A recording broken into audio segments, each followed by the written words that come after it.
लेते हैं तो श्रीमद् भागवत का समझ लीजिए पूरी हो गई। अगर 100 में से 2 भी उतार लेना तो समझ लो पूरी हो गई। अगर 100 ही उतार लें तो फिर देखिए फिर तो परमात्मा की समझ लीजिए असीम कृपा है। लेकिन हम यहाँ की बुराई नहीं कर रहे हैं। नहीं, कल आप आना और बंद कर देंगे। यहाँ के तो सब बढ़िया भजन करने वाले लोग हैं। नहीं, अगर मान लीजिए यहाँ के लोगों की बुराई कर दी तो कल से आएंगे और नहीं। तुम तो चकाचक खूब भजन करते हो, मैया बुराई मत मानी हो।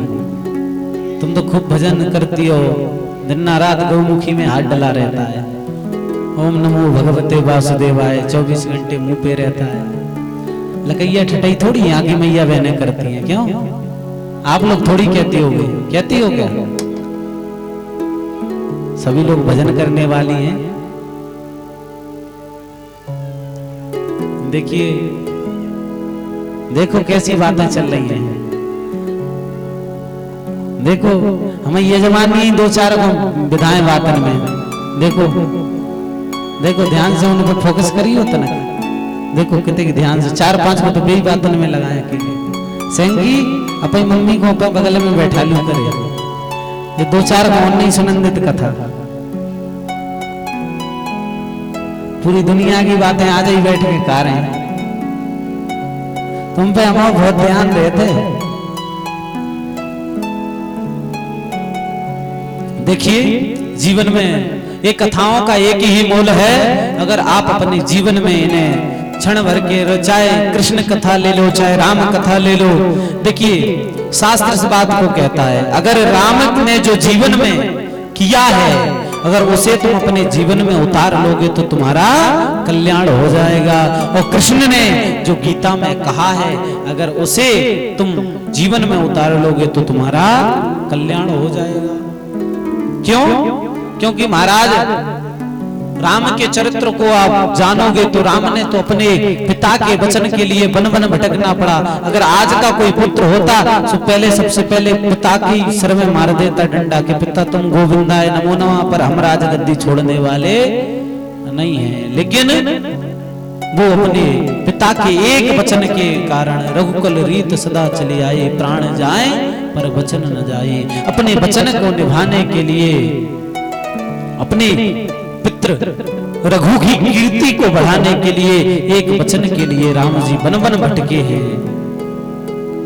और कृष्ण ने जो गीता में कहा है उसको जीवन में उतार लाना।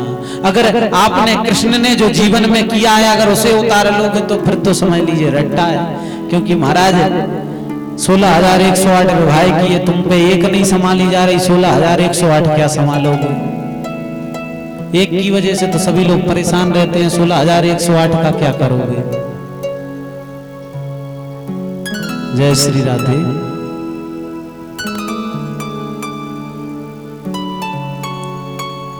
अब आगे जाकर के कथा में प्रवेश करते हैं। महाराज इन्हीं के वंश में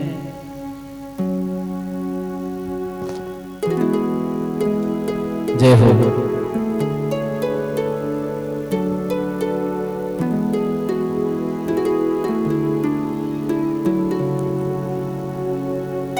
देखिए इनके मनु महाराज के एक पुत्र हैं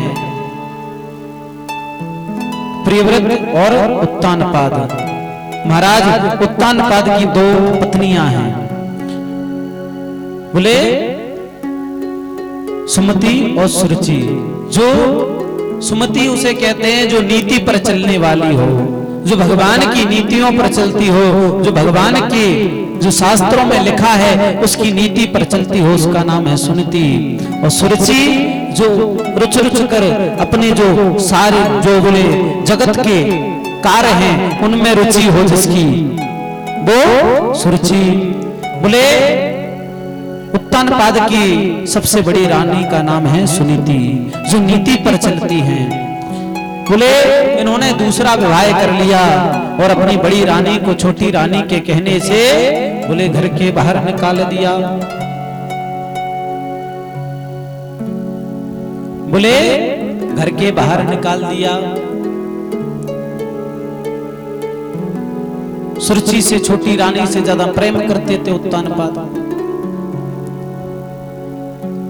महाराज बड़ी रानी गर्भवती थी, इनके गर्भ से एक बालक का जन्म होता है। उस बालक का नाम बोले महाराज ध्रुव रखा गया। वो बालक जब बच्चों के साथ नगर में खेलता तो सभी लोग कहते तू इस राज्य के जो राजा हैं उनका बालक है। नित्य जब पता चला, मैया से तो नित्य पूछते कि मेरे पिताजी कौन है, लेकिन मैया नहीं बताती। लेकिन जब बालकों के द्वारा उसे पता चला कि इस जो नगर है, इस नगर के जो राजा हैं वो कौन है, बोले तेरे पिता हैं। जब महाराज ध्रुव जी को ये पता चला, ध्रुव जी खेलते खेलते महल के अंदर पहुंच गए। वो महल के अंदर क्या देखा कि महाराज बड़े से सिंहासन पर उत्तानपाद महाराज बैठे हुए हैं और उनकी गोदी में एक बालक बैठा हुआ है। तो भैया बालक मन में इच्छा हुई कि मैं भी अपनी पिताजी की गोदी में जाकर के बैठूंगा। तो जैसे ही बैठने के हुए इतने में सुरुचि आई। सुरुचि ने हाथ पकड़ के नीचे पटक दिया उस 5 वर्ष के बालक।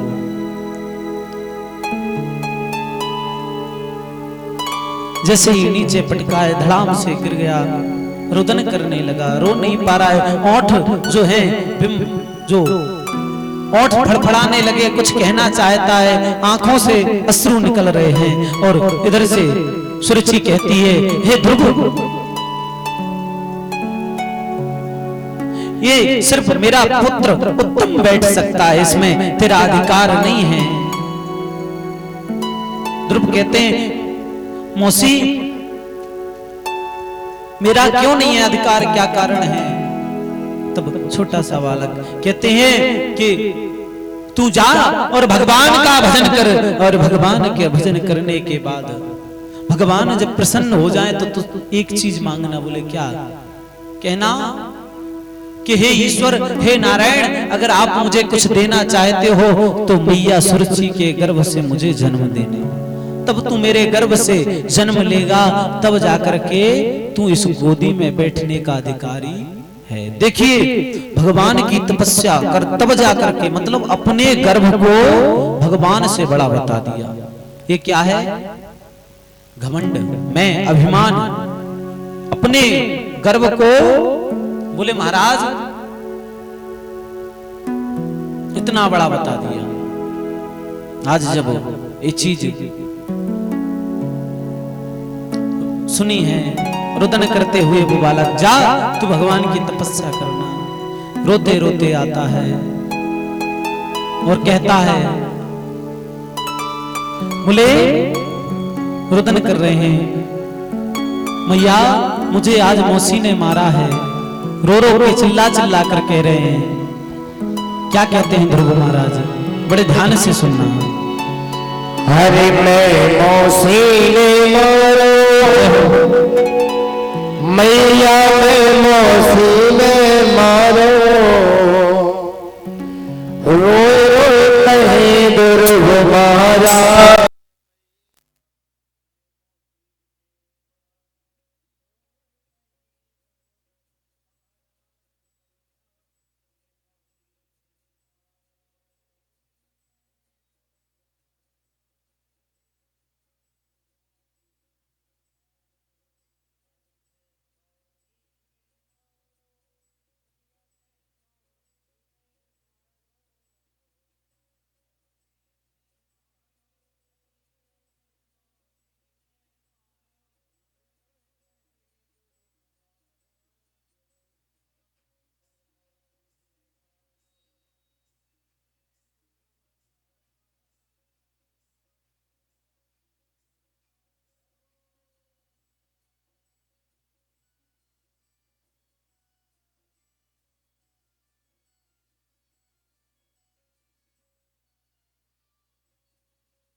बोली है सुनी थी मैया सुन गए मेरे छोटे कन्हैया तेरी देर सुने करता मैया मौसी है मारो रोह कहे दुर्ग मारा मैया में मौसी है मारो अरे मौसी है मारो ये में मौसी है मारो मौसी है मारो मैया में मौसी है मारो